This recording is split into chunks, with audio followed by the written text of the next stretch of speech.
나는 여기 비행기에 탄 사람들이 전부 죽었으면 좋겠어요.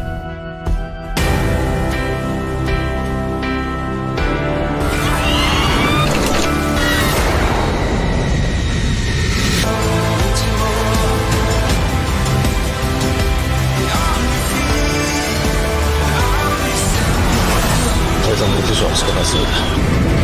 비상선언은 선포합니다.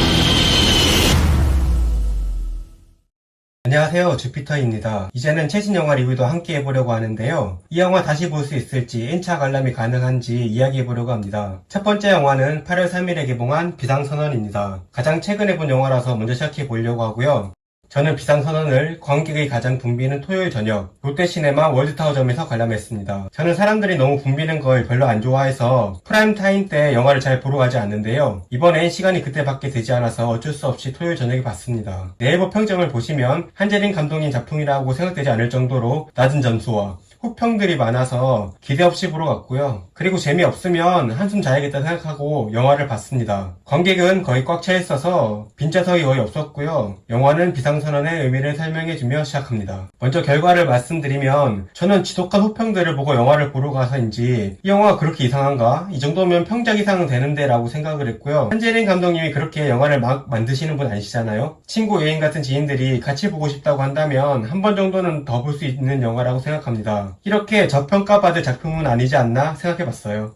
그러면 본격적인 리뷰 시작합니다. 먼저 영화의 장점, 단점을 얘기해보자면 영화의 장점은 한재린 감독님입니다. 한재린 감독님은 다양한 장르의 영화를 만드시는 분이시죠. 영화의 재미와 집중도를 높이는 연출이 일품이라고 생각하는데요. 이 영화도 감독님 장기가 나옵니다. 특히 영화 초반부에 빌런인 유진석, 임시완이 이야기의 긴장감을 가지고 진행하는데 진짜 섬뜩하다는 생각이 들었습니다. 간접적인 조각조각만 드러내고 정작 임시완이 왜 테러를 일으키는지 알 수 없는 미스테리 같은 존재로 다뤄지는데 임시완의 연기도 좋아서 초반부에는 영화가 긴장감도 있고 괜찮은데 왜 이렇게 평이 안 좋지? 그런 생각이 들었습니다. 그리고 재난영화는 재난을 극복하고 사람들이 생존해가는 과정을 보는 게 재미인데 반면에 실제 사고가 연상되는 PTSD를 견뎌야 한다는 단점도 있습니다. 그것을 극복하고 뭔가 성취하는 것을 보게 되면 거기서 관객들이 쾌감을 느끼게 된다고 저는 생각하거든요. 학생들이 나온다는 점, 그리고 위기 상황에서 가족들과 통화한다는 점에서 세월호도 연상이 되고 바이러스 생존자가 병원에서 겨우 생존해 있는 모습을 보여주는 것은 대구 지하철 화재 사고나 가습기 살균제 사고를 연상하기도 했습니다. 물론 전반적으로 코로나 상황을 연상할 수밖에 없긴 한데 감독님이 코로나 전에 시나리오를 다 만드셨다고 하니 굳이 다루진 않겠습니다. 이렇게 현실 사건이 무난하게 잘 스며들게 만들었던 점도 장점이라고 생각이 들었고요. 반면에 단점은 이야기가 복잡하게 섞여있고 뻔하다는 점입니다. 대형 투자를 받는 작품이기 때문에 여러 사람들이 좋아할 만한 요소로만 채우다 보니 이야기는 뻔해지고 복잡해진 것 같습니다. 그리고 미워도 다시 한 번과 쌍벽을 이룰 만한 체류탄성 심파를 깊게 들어가다 갑자기 고개 비행하듯이 이야기가 흐르는 건 다행이 아닌가 생각했습니다.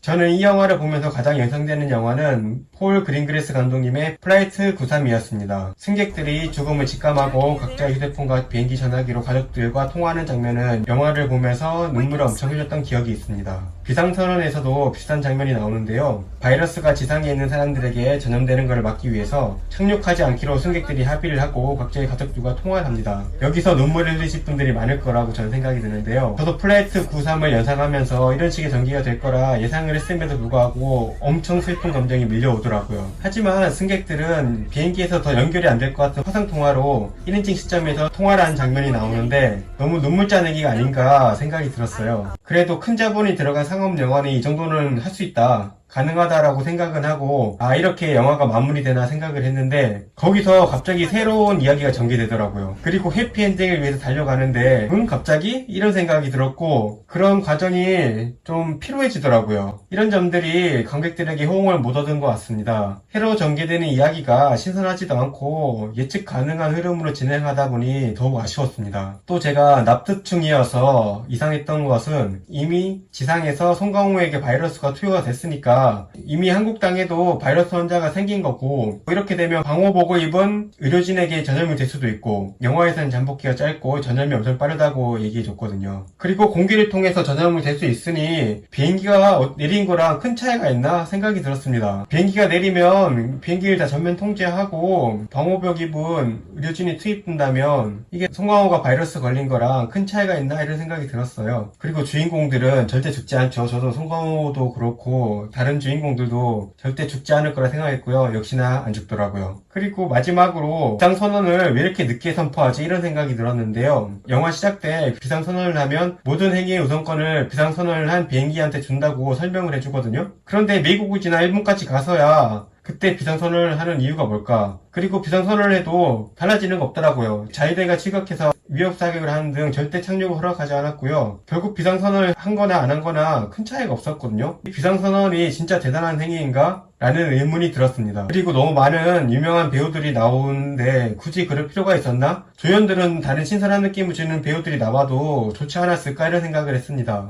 물론 배우들의 연기는 다 훌륭했고요. 특히 임시완의 사이코패스 연기는 이상적이었습니다. 영화의 의미를 좀 부여해보자면 저는 2022년 지금 혐오와 편가르기의 시대를 살고 있다고 생각하거든요. 그런 의미에서 바이러스 감염자가 내릴 수 있는 공간은 어디일까? 미국과 일본 그리고 한국도 감염자를 혐오하니까 절대 내릴 수 없다는 반응을 대부분 보이고 그게 당연하다는 생각이 들면서도 저렇게까지 해야 하나? 비행기 승객들도 각자 하나의 인격이고 존중받아야 되는 존재들인데 바이러스가 걸렸다고 무조건 죽어야 되나? 이런 생각이 들었습니다. 이런 생각을 할 수 있게 만드는 장면들이 있어서 저는 좋지 않았나 생각이 들었어요. 영화가 아쉬운 점도 많긴 했지만 그렇게 망작이 아니었다고 저는 생각하고요. 심파도 대중성을 위해서는 꼭 필요한 요소라고 생각해서 크게 거부감은 없었습니다. 제 생각에 영화는 좀 흥행이 되지 않을까 생각을 하고요. 제가 제목을 정한 이유는 제 통장이 재난 상황과 맞춰서 이야기를 좀 해보려고 했는데 경제적인 것과 연결할 건덕지는 크게 없었던 것 같습니다. 그냥 제 통장도 억지 해피엔딩이라도 되고 싶다 이런 생각은 들었습니다. 오늘 영화는 여기까지입니다. 다음에 또 만나요. 안녕.